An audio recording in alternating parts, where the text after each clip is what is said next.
Você é de Belo Horizonte, você sabe que nós estamos chiques aqui hoje, temos um vereador. Quero começar, me perdoe, Thaís, hoje eu vou ser delicado, vou começar com os cavalheiros. Sem problema. Mas estou muito feliz, é a primeira vez depois da eleição que meu querido Irlan Melo vem ao programa. Na verdade, o Irlan era o meu companheiro no Super Debate da rádio, né, Irlan? Verdade. Primeira vez no bate-papo agora. E muito feliz, né, de estar aqui participando.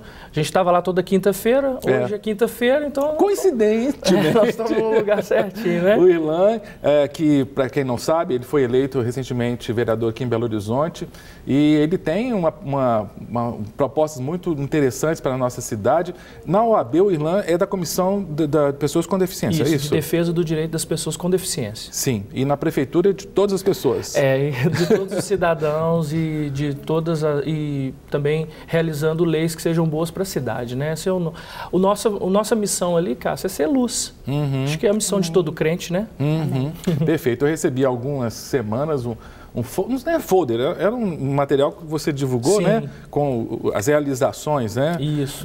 Os primeiros 100 dias. Isso, os primeiros 100 dias, Exatamente. Né? Eu acho que é minha obrigação também prestar contas.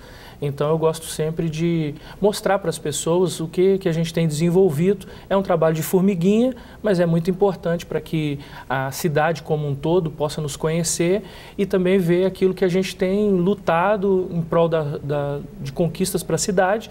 E pessoas como você que... são pessoas da minha convivência, precisam saber o que eu estou fazendo lá, que às vezes a gente fica distante, né? Perfeito, perfeito.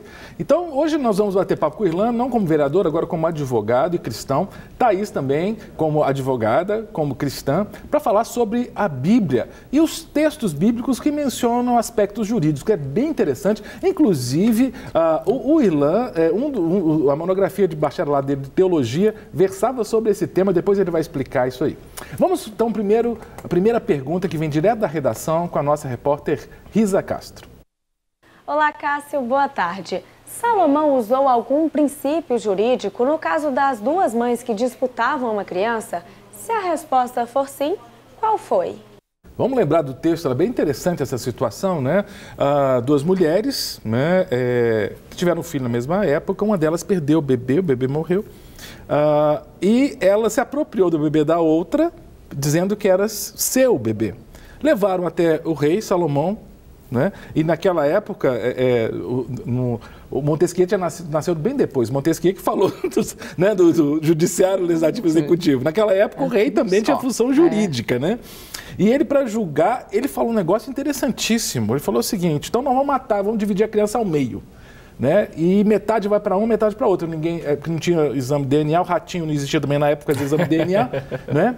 E ele fez isso, eu acho que ele correu o risco, porque imagina se elas topassem o negócio mesmo. Uma topou, né? Uma topou. Porque não era mãe. Então vamos lá. Eu não sei, não é do direito, tem algum princípio jurídico? O juiz pode fazer uso disso, de uma retórica, que aquilo ali foi arriscado, Thaís?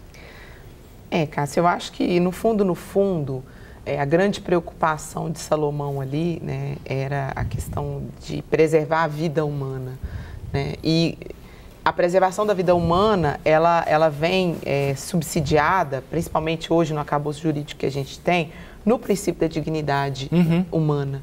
E eu acredito, como cristã, que conceber o princípio da dignidade humana de uma forma completa, a gente só faz isso quando a gente tem uma experiência com Cristo. Porque o pecado, né, nos distanciou de Deus e nos quebrou. E nos empedrou, né? E essa quebra, ela danificou o nosso relacionamento com Deus, comigo e com o meu próximo.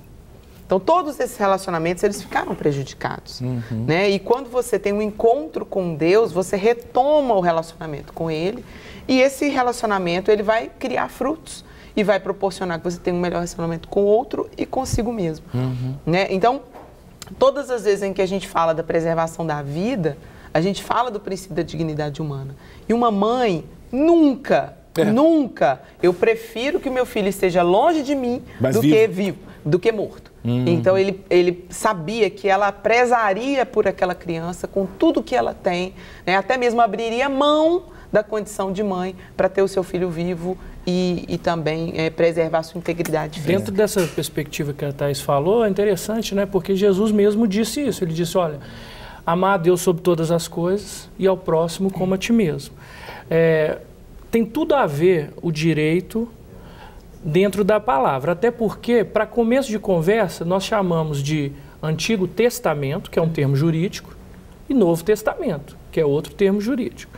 E no caso, dentro da sua pergunta, Cássio, algo interessante para se observar é o seguinte: na verdade, Salomão estava exercitando a figura de juiz ali. Né? E o juiz, muitas vezes, para decidir, ele decide com base nas provas, mas também na sua experiência comum. Dificilmente um juiz que não sabe dirigir, ele vai definir de forma concreta um caso de disputa de trânsito, acidente de trânsito, ele vai ter alguma dificuldade. E às vezes utiliza-se sim de algum tipo de subterfúgio para que as regras ordinárias de experiência dele possam fazer com que ele possa tomar uma decisão. Então, ele lança aquela ideia, por quê? Porque ele queria ter equidade, ou seja, ele queria julgar da forma mais correta possível. E aí, quando ele lança aquilo, imediatamente ele descobre quem está com a razão. E a questão toda no direito é que muitas vezes você busca identificar a má-fé também. Sim, sim, sim. E ali ele identificou, e quando ele identifica, ele pode tomar uma decisão correta. Não é fácil, mas é um exercício desafiador. Agora, é interessante isso, né? Pensar que ele, como juiz, ele identificou, então, quem realmente amava aquela criança, né? A outra estava interessada numa disputa e falou, então divide ao meio. Quer dizer, uma mãe realmente... jamais, né? E ele, como homem, nunca poderia ser mãe, mas ele teve a sabedoria, não é? Foi o que ele pediu, inclusive foi o que ele pediu a Deus, né? E Deus o atendeu. E quer algo mais precioso para um juiz do que sabedoria? Não. Agora, mas aí que tá, a gente está vendo um momento no país em que o judiciário está na mídia. Né? Vocês, como operadores do direito, vocês devem ser indagados a todo instante, porque há alguns anos você não falava de STF, de STJ, você não falava nem de TSE. Né? Hoje, Gilmar Mendes, Marco Aurélio Mello, né? Até algum tempo o Lewandowski também, eram pessoas que, se você falar, 90% das pessoas sabem quem são. Né? Agora, esses juízes, vocês têm entendido, e eu não quero apertar vocês não, tá? Mas a minha pergunta é, quando eles julgam, eles têm julgado, vocês têm visto que eles têm buscado sabedoria ou vocês acham que eles estão julgando politicamente? Porque há um questionamento, por exemplo, sobre Gilmar Mendes, se ele está se julgando politicamente, a impressão de vocês? A verdade é o STF, ele é um tribunal político, né? Porque a composição dos seus membros é feita por indicação política. Então, assim, é irracional imaginar que aqueles julgamentos não são políticos. Porque a indicação dos ministros, né, ao contrário do que acontece, por exemplo, na Suprema Corte dos Estados Unidos, em que os juízes são eleitos. Né? Existe uma eleição para esses juízes. Não, aqui no Brasil não. Aqui eles são indicados politicamente. E não podemos ignorar o fato de que, pelo fato de você ter sido indicado politicamente, isso representa que você tem que tomar determinadas decisões em prol daqueles que ali lhe colocaram, lhe atribuíram. Ou, no mínimo, tem um alinhamento ideológico. Exatamente. Já existe um projeto no Senado, e é a senadora Ana Amélia que apresentou, inclusive, um parecer para que a escolha dos juízes da Suprema Corte, ela seja através de um colegiado, onde se envolva Procuradoria-Geral, Defensoria Pública, Associação Nacional dos Magistrados, e o mandato seja de, no máximo, 10 anos, porque é vitalício. Então, nós temos ali figuras com mais de 20 anos naquela circunstância ali.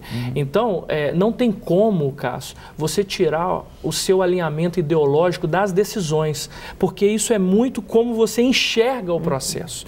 Existem circunstâncias onde a prova, ela te leva para dois caminhos. E de acordo com o seu alinhamento, ou seja, a gente pode chamar de política, ideologia, convicção, mas é algo interno. E ali ele vai tomar a decisão. E o legal do direito, muitas vezes, é justamente isso, onde você consegue ter interpretações diferentes sobre o mesmo fato, até porque nem todos são iguais. Né? Então, não tem como a doutora Thaís disse, realmente é um tribunal político.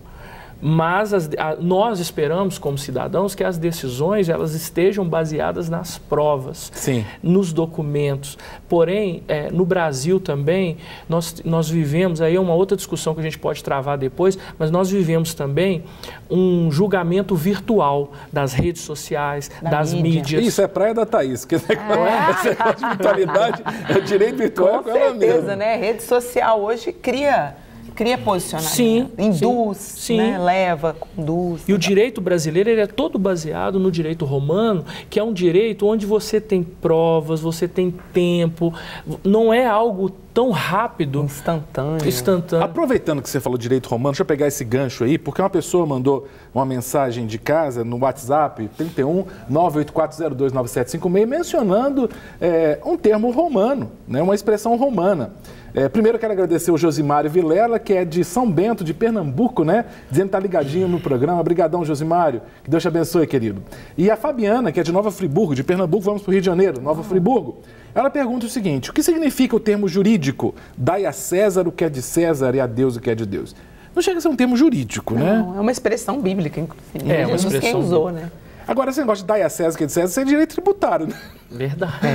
Não é da área do tributário? É da área do tributo. Essa questão do tributo, biblicamente, parece que não... Muitos acham que a proposta bíblica é uma proposta de negar as instituições, né? Porque se o governo trabalha mal, você não deve pagar tributo. Eu sei de muito crente que faz isso. Eu não contribuo imposto de renda, eu só nego mesmo porque o governo está fazendo coisa errada. Me parece que Jesus aqui, ao dizer que dai a César o que é de César, ele está falando o seguinte: a política tributária tem que ser seguida, mesmo que você discorde do governo. É por aí? A Bíblia diz que quando o justo governa, o povo se alegra. Se o povo se alegra, provavelmente é porque a carga tributária, ela, por mais que possa ser excessiva, o contribuinte, o cidadão, consegue ver a retribuição desse... Sim, o retorno desses impostos através de todos os serviços públicos que são necessários para a nossa subsistência. Então, quando a Bíblia diz isso, Jesus, na verdade, ele estava dizendo o quê? Olha, é um contexto onde ele está falando de dízimo, inclusive. Você está sonegando o dízimo, mas você tem que fazer o seguinte: continue pagando o que é de César, mas também não deixe de pagar, de entregar aquilo que é de Deus, né? Então, assim, eu sou contra as pessoas tentarem se justificar de deixar de pagar algo jogando a culpa no governo, sendo que o governo, todos nós somos responsáveis, queira ou não. Não adianta falar eu não votei. Até porque todos, na verdade, o que a gente percebe é que fosse um, fosse outro, a gente estava no mesmo caminho. Né? É a conscientização, né, que precisa ser. Essa questão tributária, Thaís, a Thaís é coordenadora do curso de Direito da Faculdade Batista. Ontem teve uma defesa de TCC de uma aluna, a Roberta. Foi muito interessante, Thaís. Ela falou sobre imunidade tributária para templos de qualquer religião, né? Os alunos, eles apresentam trabalho de todas as linhas, não é isso? E é uma questão interessante, né? A gente, há pouco tempo, em abril, até trouxe isso na banca, né? Houve um questionamento, um projeto de emenda constitucional propondo a extinção dessas imunidades, né? E a aluna, de forma brilhante, porque essa é uma pergunta que sempre volta quando a gente trata do tema da imunidade para templos, que é, né, bom... E se houver essa proposta de emenda constitucional para suprimir isso? Ela falou: não, professor, isso é uma cláusula pétrea. Por quê? Porque a gente está trabalhando com princípios. A questão da imunidade, por que ela existe? Porque existe o princípio da liberdade religiosa. Então, a Constituição ela está dando guarida a esse princípio, que é um princípio que está diretamente relacionado à dignidade da pessoa humana, que é o direito dela professar a sua fé. Né? O nosso Estado é um Estado laico, mas ele dá ao sujeito, ao indivíduo, o direito de professar a sua fé. Para ele professar a sua fé, tem que ter um templo, tem que ter um lugar onde ele vai. Verdade, né? Religiosa. E para isso, o governo ele entende o quê? Que para existir ele não pode cobrar os impostos. Ele tem que, porque as igrejas e as outras instituições, elas não prestam um serviço religioso. Normalmente existem outras. E assim, realmente de cura popular, entendeu? De intervenção social, de mudança de concepção. sabe? Eles fazem uma diferença dentro da sociedade, intrínseca. E às vezes onde o Estado não está, a igreja acaba... Porque se nós seguimos os padrões bíblicos, queridos, a gente não precisa... a gente vai se submeter naturalmente à autoridade. Né? A nossa postura vai ser muito melhor do que a esperada de nós, porque Deus nos propõe um modelo muito maior do que o modelo que o Estado nos propõe, que é o modelo que o Dr. Irlan falou. Amar a Deus sobre todas as coisas e ao próximo como a si mesmo. Se nós tratarmos esses dois princípios, nós vamos superar as expectativas da legislação. Recentemente, Cássio, houve um projeto de lei lá na Câmara onde se pedia imunidade tributária para templos maçônicos. Sim. Também foi tema. E nesse caso específico, esse tema já foi discutido e chegou na Suprema Corte. E a Suprema Corte decidiu que, no caso da maçonaria, não é equiparada a uma religião, mas uma filosofia. Então, não se enquadrava na imunidade tributária, me parece que está previsto lá no artigo 150 do Código Tributário Nacional. E da Constituição, perdão. Então, interessante, gente, deixa eu falar uma coisa, eu tenho dó de advogado, eu tenho que saber esses artigos. Tem tantos artigos, artigo 150, misericórdia. Eu esqueço até dos versículos da Bíblia. Vamos a mais uma pergunta que vem direto da redação com a Risa. Vamos lá. Cássio e convidados, podemos enquadrar a traição de Judas como uma delação premiada? Em tempos de Operação Lava Jato, delação premiada. O Judas Iscariotes, aquele X9. Bom, porque a gente sabe a traição de Judas. Ele traiu, ele entregou Jesus e trocou Jesus por algumas moedas. 30, né?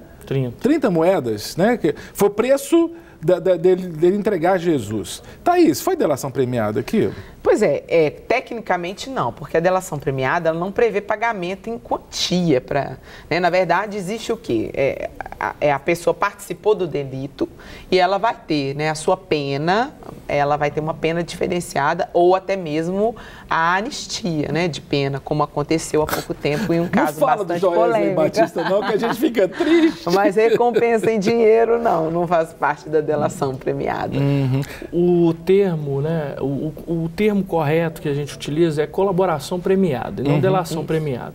Inclusive, assim, a gente vai falando, eu vou lembrando, eu tenho um projeto também de colaboração premiada para os processos administrativos no município de Belo Horizonte. Processos disciplinares para se aplicar também. Por quê? É um instituto excelente para que você consiga a rainha das provas. Qual é a rainha das provas? A confissão. Porque quando você confessa, acabou.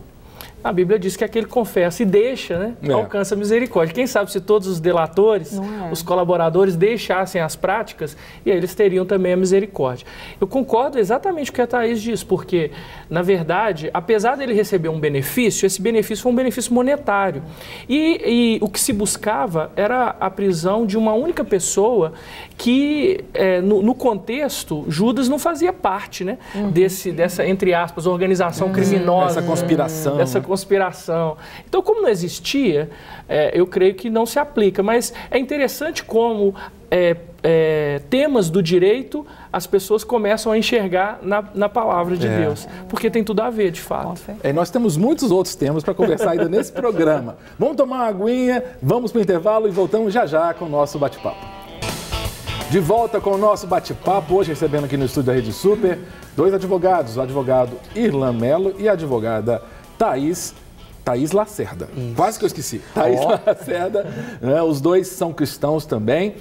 Estamos conversando sobre direito na Bíblia, direito à luz da Bíblia. E no intervalo a gente citou vários textos aqui, foi muito interessante, né? E possibilidade de análise jurídica de textos bíblicos e vendo como a Bíblia é um livro também jurídico, né, Thaís? Com certeza. Agora, a Thaís é diretora. Eu toda hora falo que você foi diretora até o ano passado? Isso, exatamente. Da faculdade. Hoje você... Coordenadora do curso de Direito. Que é um curso sensacional, porque tem um dos melhores professores de economia política que existe nesse Brasil. E de TCC também. De TCC também, é esse que vos falo. Desculpa. Muito Mas modesto, brincadeiras à muito parte, se você quiser conhecer um pouquinho da Faculdade Batista, que fica aqui em Belo Horizonte está mais frio que o Alasca, viu, gente? Está 10 graus centígrados aqui. Apesar disso, o calor da faculdade é sensacional. Veja um pequeno vídeo da Faculdade Batista de Minas Gerais. Vamos lá.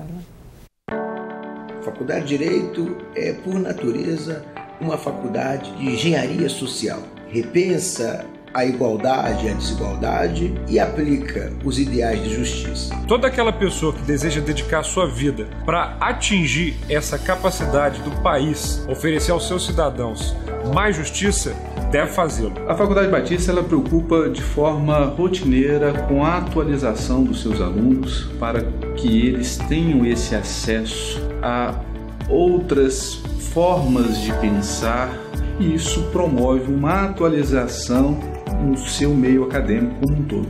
A Faculdade Batista apresenta hoje um aparato tecnológico de primeira linha, sem se descuidar de um corpo docente altamente preparado. Isso favorece que o aluno fique perto da teoria e da prática. É através do Núcleo de Prática e Assistência Jurídica, os alunos irão realizar prestações de serviços jurídicos assistenciais com a mais extrema qualidade. Para que o aluno ele chegue ao 10º período com competências e habilidades para passar no exame da OAB com toda tranquilidade. Por isso nós somos hoje uma das instituições que mais aprova na OAB em Belo Horizonte. Eu não consigo desassociar o ensino jurídico da construção sólida de cidadãos com valores. Fazer o bem, trabalhar de forma responsável, nós entendemos ser hoje o maior diferencial de um profissional dentro do mercado de trabalho.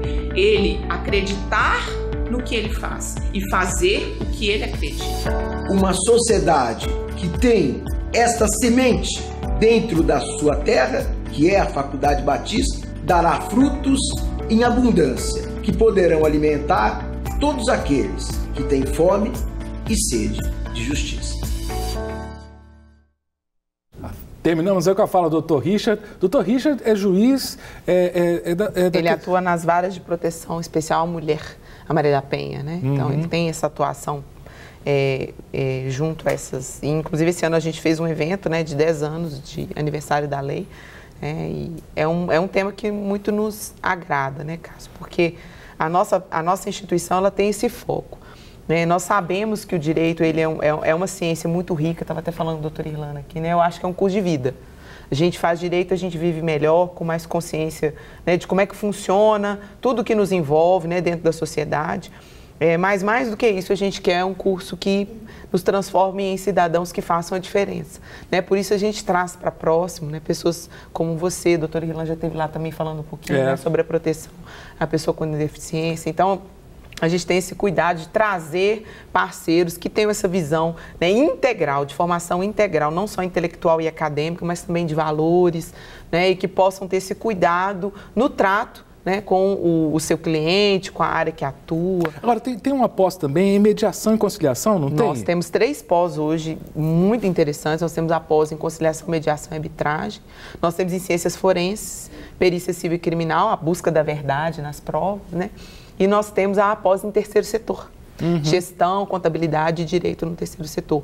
Porque são as demandas que a nossa comunidade hoje tem para nós, né? O que eu achei legal também, que eu comecei a trabalhar na faculdade, foi esse semestre, mas eu não sabia que tem aluno que está, às vezes, fazendo no curso e já faz exame da OAB.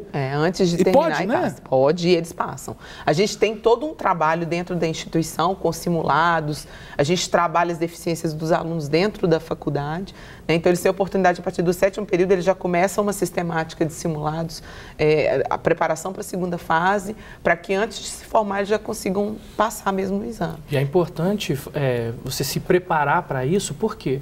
Porque a prova da OAB hoje em dia, você tem um índice de êxito abaixo de 15%. É mesmo? É muito ruim. É puxada a prova? Muito, muito difícil. Tem algumas pessoas que dizem que a prova da OAB, às vezes, ela está até mais complicada que concursos públicos, para o Ministério Público, magistratura. Por quê? Porque você precisa de profissionais realmente preparados. Não pode ser de qualquer jeito, né? E é muito importante essa formação. Perfeito. Inclusive, parece que o relator agora, o Sveiter, esqueci o primeiro nome. O Sveiter foi presidente da OAB. Sim, por 2 vezes no Rio de Janeiro. Do Rio, né? É Edson? Me faltou o primeiro nome, eu sei que é Sveiter, né? Mas que é engraçado, porque a política e o direito estão caminhando de mãos dadas. Também. Né? Eu acho que, não vou dizer que tem que ser formado em direito, mas tem que ter um conhecimento jurídico para você lidar no campo político. Né? Noções de direito são muito importantes na política, Cássio. Por quê? Quando você vai elaborar uma lei, você precisa, pelo menos, saber como que ela tem que ser formatada. É claro que a gente tem uma assessoria que vai nos ajudar, mas a compreensão é muito importante. Foi uma batalha que nós tivemos no início para que na Comissão de Legislação e Justiça tivessem advogados ou pessoas operadoras do direito. E, na verdade, eu estou lá juntamente com um outro que está se formando, que é o vereador Dorgal Andrade, e faz muita diferença. Com certeza. A nossa compreensão é muito melhor e facilita até no diálogo com os outros colegas. Perfeito. Então, vale muito a pena, sim. Perfeito. O Félix manda uma questão interessante que o Irlan já tinha comentado no intervalo, Félix. Parece que vocês tinham combinado isso. O Félix fala assim, a questão da prova de direito dele, do curso de direito dele. A lei de Talião foi benéfica na época que foi feita? Lei de Talião, explica rapidamente. A lei de Talião, na verdade, é a lei do olho por olho, dente por dente, ou seja, se a pessoa traz um prejuízo, ela tem que pagar naquela proporção, na mesma moeda. E pelo contexto da época, sim, porque normalmente a lei é reflexo da sociedade, de uma sociedade que está partindo para uma evolução, porque nunca a lei está de acordo com aquela sociedade da época, ela tenta, mas a lei vai estar sempre atrás. Por quê? Porque a evolução dos costumes, a evolução do direito, a evolução da sociedade é que faz com que as leis sejam implementadas posteriormente. Então, assim, por conta da necessidade da época, ela foi útil, sim, né? O problema é que muitas pessoas, elas param no tempo. E elas querem que aquilo valha eternamente. Existem as leis eternas, e a gente falando direito à luz da Bíblia, por exemplo, os 10 mandamentos, não é? Que são leis que são eternas. Sim. Então, isso é importante para falar em lei contemporânea, a Thaís, ela é especialista em direito virtual. Eu acho muito legal, porque ela contou, eu estava falando de uma situação que eu falei, gente, esse povo é doido demais. O negócio do carro que a pessoa comprou, como é que é? Comprou um carro, né, uma BMW, por um site de compartilhamento, né, de oportunidades. Então, eu estava analisando ontem, né, com os alunos, né, como que isso acontece. Porque no cotidiano, se você chega numa concessionária, vê um carro num valor infinitamente menor do que o normal, você não vai comprar. Você não vai comprar. Verdade. Se o carro não está entregue na sua porta, você vai pagar? Não vai pagar. Mas na internet a gente tem coragem de dar o nosso número de cartão de crédito, nosso código de segurança, nosso CPF, nosso endereço, nossas informações pessoais. A gente coloca no Facebook os nossos momentos, né? E a gente realmente não tem ideia, né? De o quanto isso é complexo. E o arcabouço legal para o tratamento da internet ainda é incipiente, né? Então, a gente tem algumas leis. Hoje a gente já tem a lei que disciplina o processo eletrônico. Marco regulatório. Tem o marco civil, né? A gente tem algumas legislações específicas. A lei Carolina Dickmann, que trabalha a questão de criminologia, né? Na área. Tem a delegacia hoje de crimes especializada de fraudes, né? Em Belo Horizonte, Curitiba, São Paulo, em algumas cidades nós temos, mas ainda é pouco para o mundo que a internet abriu para nós, né? E, Cássio, eu estava fazendo o Instituto de Liderança lá na minha igreja e nós tratamos desse assunto. Eu achei muito bonito. A professora Isabel, que foi minha professora de Velho Testamento na época, ela me disse uma coisa muito interessante. Porque Deus ele vai se revelando ao homem à medida em que o homem também vai, né? Ele vai melhorando, ele vai crescendo, ele vai se abrindo, né? No contexto em que a lei de Talião veio, era um contexto de barbárie, em que se matavam, em função de se matava um povo inteiro. Então, se nós formos analisar, é uma evolução. Por quê? Ao invés de você barbaramente destruir um povo por causa de uma pessoa, a regra é... Eu quero que as pessoas nos entendam, não é justo isso. Mas na época era mais, não se vislumbrava a ideia de não haver uma contraposição à morte, a não ser a morte. Mas pelo menos não era a extinção de um povo, de uma nação em virtude daquele fato. Perfeito. Vamos a mais uma pergunta direto da redação com a Risa. Quando Jesus absolveu a mulher adúltera, dizendo para seus acusadores, para aquele que não tivesse pecados, que atirasse a primeira pedra, ele usou algum princípio jurídico válido nos dias de hoje?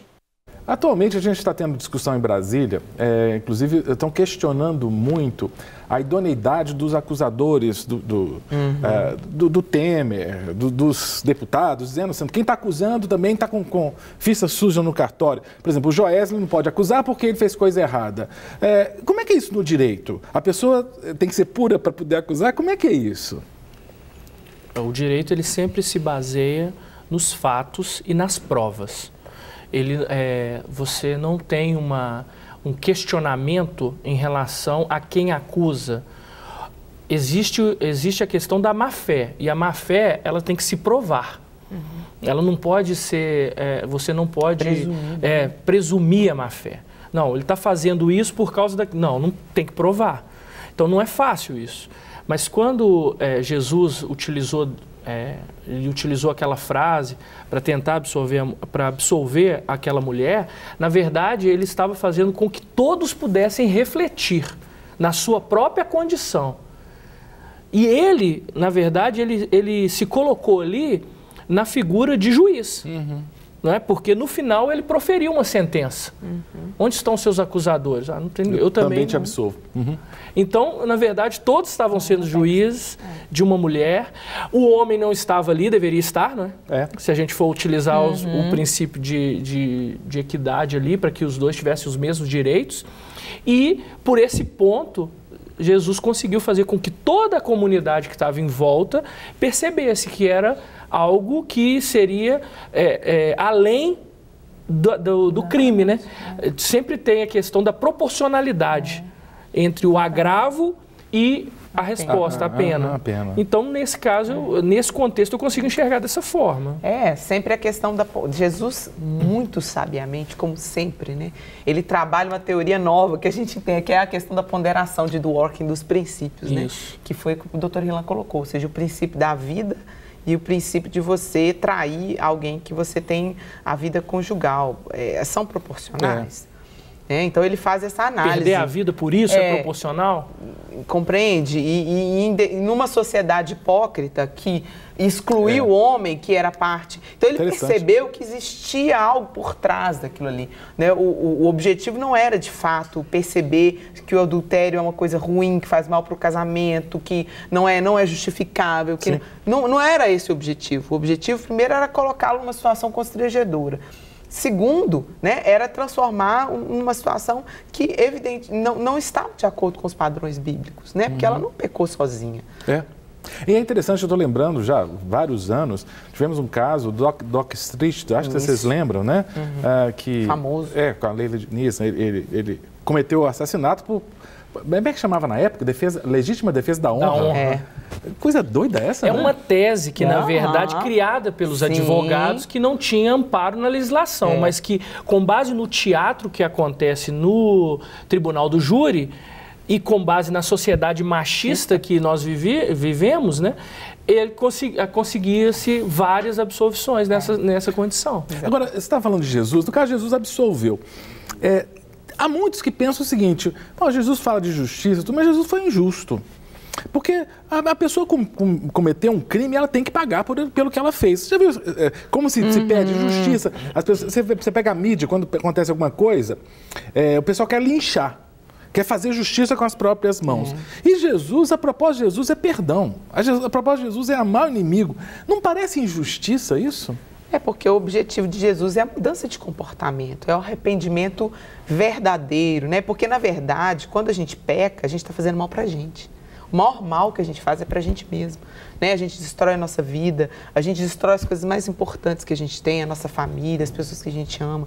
Então, quando Jesus ele olha para o pecado, ele não vê, às vezes, a exteriorização, né? A pena é só a exteriorização, mas e por dentro? Né? Será que a gente tem a possibilidade de ver o que aconteceu por dentro daquele? E Jesus, ele vai fundo, né? E no direito existe a figura do perdão judicial, do perdão tácito, quando você não exerce o seu direito no prazo adequado, que aí acontece a prescrição do direito de punir. a prescrição punitiva, né, de você prosseguir em relação ao mal. Então, na verdade, o que Jesus está dizendo, ele está aplicando a figura do perdão, porém, com uma responsabilidade. Ele diz, vai e não peques mais. Exatamente. Então, tem aí uma condicionante. Então, existem também no direito essas figuras, onde a pessoa substitui a pena. Uma prestação de serviço comunitário. Exatamente. Né? Ou então, o comprometimento de não mais fazer aquilo. E aí, durante um prazo, ela não pode cometer aquilo novamente, senão aí pode ser punida. Tem algumas tendências também, né, nos judiciários, como a questão, né, da justiça restaurativa, né, que é justamente esse, né, ao invés de cumprir uma pena, reparar o bem o mal que causou ao outro. E o que eu julgo que tremendo é que Jesus, ele pagou o preço. Né? Por todos então, nenhum crime, nenhum pecado ficou sem reparação judicial. Com certeza. Porque, né, ele deu a vida deles. Exato, a remissão, né? Todos os pecados. Isso é maravilhoso. Maravilhoso. Vamos lá, mais uma pergunta vinda direta da redação com a Risa. Vamos lá? Há quem diga que houve grandes falhas processuais no julgamento de Jesus. Isso é verdade? Transfiro para o Irlan Mello. Parece que o TCC dele foi sobre isso, né, Irlan? É verdade. Já tem 10 anos, né? Esqueceu.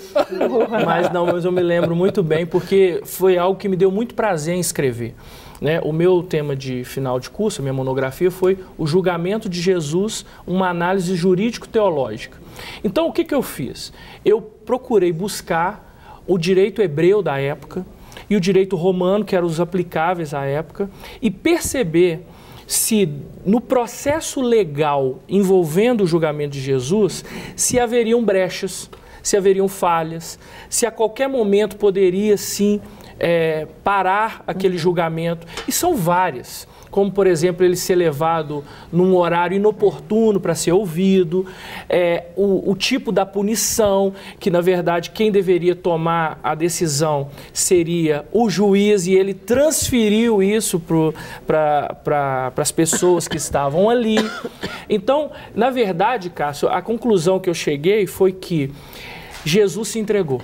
Com certeza. Porque se ele, e uma das figuras de Jesus é ser nosso advogado. Ele poderia então advogar em causa própria, que é uma possibilidade que eu tenho, a Thaís tem, mas eu não recomendo. Às vezes que eu fiz isso, eu me arrependi bastante, porque você se envolve emocionalmente. Então, o próprio Jesus, ele poderia levantar a qualquer momento pontos que foram incorretos no seu processo legal e cancelar aquilo, mas ele não fez. Ele poderia ter uma pessoa ali o representando como advogado, paráclito, mas ele também não fez. Para que a gente possa ter uma ideia, Paulo fez isso. Quando ele iria ser açoitado, é lícito açoitar um cidadão romano, ele utilizou do seu direito para não apanhar. Exatamente. E Jesus não, ele foi até o final. É por isso que é tão bonito. E no final da apresentação eu até me emocionei, porque você percebe realmente a vontade do Cordeiro de Deus imolado, sendo entregue pelos nossos pecados. Ele se entregou realmente. Então, assim, o julgamento de Jesus, do ponto de vista jurídico, é uma barbada para ser anulado. Eivado de vícios. Totalmente. Mas do ponto de vista cristão, teológico, é a nossa redenção, é a nossa salvação. Amém.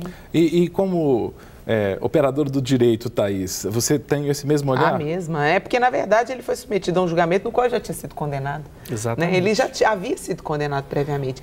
E essa é uma grande preocupação que nós temos com o que o doutor Irlan colocou hoje, né? A questão midiática hoje envolvendo os julgamentos, ela é interessante, a mídia, ela trabalha também a questão da liberdade de expressão. Nós temos que tomar cuidado com as fontes nas quais nós estamos bebendo. É verdade. Né? Para não fazer a injustiça, né, com base nas nossas convicções pessoais, filosóficas, pedir sempre orientação, sabedoria do Senhor. Depende do canal de TV que a gente vê, a gente quer, a punição não quer, tem muita sabedoria. E tem um canal de TV, tem um livro que você pode ler, que não vai ter problema, é a palavra de Deus. Amém. Ela ou te orienta. Amém. Agradecer demais ao Irlan, a Thaís. Vamos precisar fazer mais um tanto programa sobre direito na Bíblia. Estamos à disposição. Tem muita... Nossa, você gosta de falar de Paráclitos, advogado. Eu quero saber esse trem direitinho aí. Nós vamos estudar mais isso. Coloquei uma pulga atrás da orelha. Isso.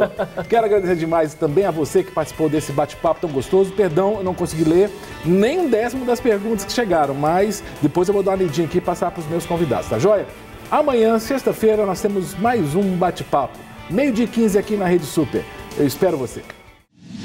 Para receber todas as novidades do canal, inscreva-se. E se curtir o vídeo, clique em gostei. Aproveite para acompanhar a Rede Super nas redes sociais.